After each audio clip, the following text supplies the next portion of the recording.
সময়টা ভালো যাচ্ছে মার্কিন পপ তারকা ও অভিনেত্রী লেডি গাগার। দিন কয়েক আগেই ঘোষণা দিয়েছিলেন নিজের সপ্তম স্টুডিও অ্যালবামের প্রথম গান আগামী মাসেই সামনে আনবেন।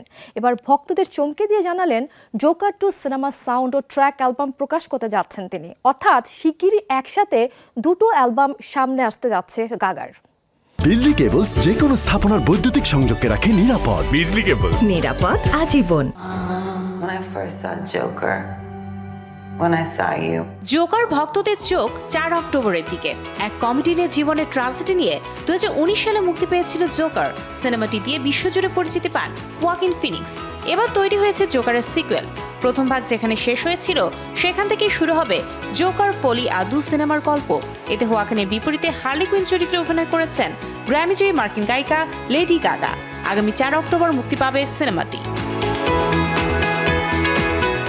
জোকারের মুক্তি উপলক্ষে বড় উদ্যোগ নিয়েছেন লেডি গাগা।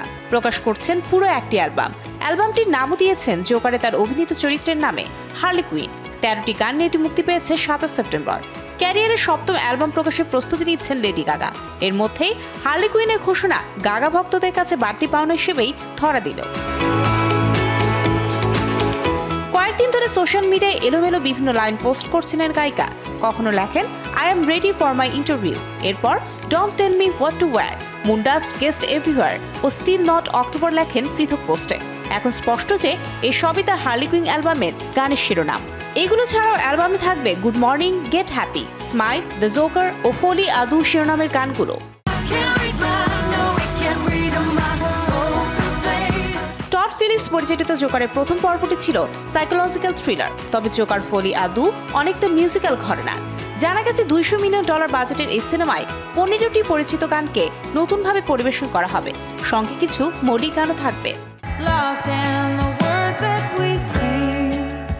এদিকে লেডি গাগার আসন্ন সপ্তম স্টুডিও অ্যালবামকে সংক্ষেপে LG7 হিসেবে চিহ্নিত করা হচ্ছে, কিন্তু জোকারের সাউন্ড ট্র্যাক হার্লি কুইনের সংকেত হিসেবে লেডি গাগা লিখেছেন 6.5। অর্থাৎ লেডি গাগা একে ঠিক সপ্তম অ্যালবাম মনে করছেন না, বরং সপ্তম অ্যালবামের পূর্ববর্তী অ্যালবাম হিসেবে ধরতে চান। মারিও সান, শোবিজ টুনাইট।